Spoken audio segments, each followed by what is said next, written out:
تنم فرسودہ جا پارا سے گجرا یا رسول اللہ۔ حضور سرکار پیران پیر دستگیر روشن ضمیر رضی اللہ تعالی عنہ کی عظمت اور بزرگی کا راز۔ شیخ محمد قائد الابانی علیہ رحمہ بیان کرتے ہیں کہ میں نے آپ سے ایک دفعہ کئی باتیں پوچھی اور ان میں سے آپ کی بزرگی اور عظمت کے دار و مدار کے متعلق بھی پوچھا تو آپ نے ارشاد فرمایا سچائی میری شان و شوکت اور عظمت کا دار و مدار ہے، میں نے کبھی جھوٹ نہیں بولا، حتیٰ کہ مکتب میں پڑھنے کے دوران بھی کبھی جھوٹ نہیں بولا۔ حضرت غوث اعظم رضی اللہ تعالی عنہ سے کسی نے پوچھا کہ حضور والا آپ کو یہ مقام قطبیت کیسے حاصل ہوا؟ تو ارشاد فرمایا درست العلم حتی صرت قطبا، یعنی میں علم دین پڑھ کر قطب بن گیا ہوں۔ اور آپ کا جو محی الدین لقب ہے اس کی وجہ تسمیہ کیا؟ سماعت کریں۔ سرکار سیدنا غوث اعظم رضی اللہ تعالی عنہ سے کسی نے آپ کے لقب محی الدین کی وجہ تسمیہ کے متعلق پوچھا تو آپ نے ارشاد فرمایا کہ سن 511 ہجری میں برہنہ پاؤں ننگے پاؤں بغداد شریف کی طرف آ رہا تھا کہ راستہ میں مجھے ایک بیمار شخص جو نحیف البدن متغیر رنگ تھا ملا۔ اس نے میرا نام لے کر مجھے سلام کیا اور قریب آنے کو کہا۔ جب میں اس کے قریب پہنچا تو اس نے مجھے سہارا دینے کے لیے کہا۔ دیکھتے ہی دیکھتے اس کا جسم صحت مند ہونے لگا اور رنگ و صورت میں تر و تازگی نظر آنے لگی۔ میں دیکھ کر ڈرا۔ اس نے مجھ سے پوچھا کیا آپ مجھے پہچانتے ہیں؟ میں نے لا علمی کا اظہار کیا تو کہنے لگا انا دینو، میں دین اسلام ہوں، کنتو قدمت ودثرت فاحیانی اللہ تعالی بک بعد موتی، میں قریب المرگ ہو گیا تھا کہ اللہ تعالیٰ نے مجھے تمہاری بدولت از سر نو زندہ کیا ہے، از سر نو زندہ کیا ہے۔ پھر میں اس کو چھوڑ کر جامع مسجد میں آیا، یہاں پر ایک شخص نے مجھ سے ملاقات کی اور میرے جوتے کو پکڑ لیا اور مجھے یا سیدی محی الدین کہہ کر پکارا۔ پھر جب میں نماز پڑھنے لگا تو چاروں طرف سے لوگ آ کر یقبلو یدی، میرے ہاتھ کو چومنے لگے اور یا محی الدین کہہ کر پکارنے لگے۔ اس سے پہلے مجھے کبھی کسی نے اس لقب سے نہ پکارا تھا، اس سے پہلے کبھی مجھے، حضور غوث پاک فرماتے ہیں کبھی مجھے کسی نے بھی اس لقب سے نہ پکارا تھا۔ اس واقعے کو قلائد الجواہر اپنی کتاب میں نقل کرتے ہیں۔ الجیلیو محی الدین اسمی واعلامی علی رأس الجبال، تو حسینی حسنی کیوں نہ محی الدین ہو، تو حسینی حسنی کیوں نہ محی الدین ہو، اے خضر مجمع بحرین ہے چشمہ تیرا، اے خضر مجمع بحرین ہے چشمہ تیرا۔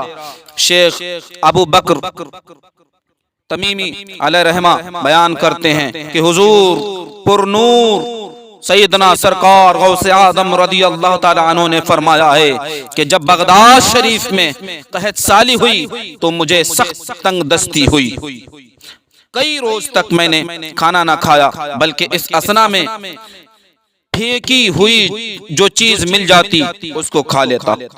ایک روز بھوک نے خوب ستایا، اس لیے دجلہ کی طرف چلا گیا کہ شاید کوئی سبزی ترکاری گھاس وغیرہ کے پتے مل جائیں، اس کو کھا کر گزارا کر لوں۔ جب اس طرف گیا تو جدھر دیکھتا ہوں وہاں مجھ سے پہلے آدمی موجود ہیں اور ان سے مزاحمت اور پیش قدمی کرنے کو میں اچھا نہ جانتا تھا۔ شہر میں لوٹ آیا اور یہاں بھی مجھے کوئی چیز نہ ملی۔ آخر کار بھوک سے تنگ آ کر بغداد شریف کی مشہور منڈی سوق ریحانین کی مسجد کے ایک گوشہ میں بجا بیٹھا۔ شیخ ابو سعود الحریمی علیہ رحمہ بیان کرتے ہیں کہ سیدنا غوث پاک رضی اللہ تعالیٰ عنہ نے فرمایا ہے کہ میں نے ریاضت اور مجاہدہ کا کوئی ایسا طریقہ نہیں چھوڑا جس کو اپنے نفس کے لیے نہ اپنایا ہو۔ حضور غوث پاک فرماتے ہیں کہ مجاہدہ کا کوئی ایسا طریقہ میں نے نہیں چھوڑا جس کو میں نے اپنے نفس کے لیے نہ اپنایا ہو اور اس پر قائم نہ رہا ہوں۔ مدت مدیر تک میں شہر کے ویران اور بے آباد مقامات پر زندگی بسر کرتا رہا، نفس کو طرح طرح کی ریاضت اور مشقت میں ڈالتا رہا۔ 25 برس تک عراق کے بیابان جنگلوں میں تنہا پھرتا رہا، چنانچہ 1 سال تک میں ساگ گھاس وغیرہ اور پھینکی ہوئی چیزوں سے گزارا کرتا رہا اور پانی مطلقاً نہ پیا۔ پھر 1 سال تک پانی بھی پیتا رہا، پھر تیسرے سال میں صرف پانی پر ہی گزارا تھا، کھاتا کچھ بھی نہ تھا۔ پھر 1 سال تک نہ ہی کچھ کھایا اور نہ ہی پیا اور نہ ہی سویا۔ اس واقعے کو طبقات الکبریٰ، جامع کرامت اولیاء اور قلائد الجواہر تینوں حضرات نے بیان کیا۔ 40 سال عشاء کے وضو سے فجر کی نماز پڑھنا، یہ آپ کا واقعہ بڑا مشہور ہے۔ حضرت ابو الفتح حروی علیہ رحمہ بیان کرتے ہیں کہ میں نے سرکار غوث اعظم رضی اللہ تعالیٰ عنہ کی خدمت اقدس میں 40 سال تک رہا۔ میں 40 سال تک حضور غوث پاک رضی اللہ تعالیٰ عنہ کی خدمت اقدس میں رہا۔ کون فرماتے ہیں؟ ابو الفتح حروی۔ اور اس 40 سالہ مدت میں نے آپ کو ہمیشہ عشاء کے وضو سے فجر کی نماز پڑھتے ہوئے دیکھا، عشاء کے وضو سے فجر کی نماز پڑھتے ہوئے دیکھا۔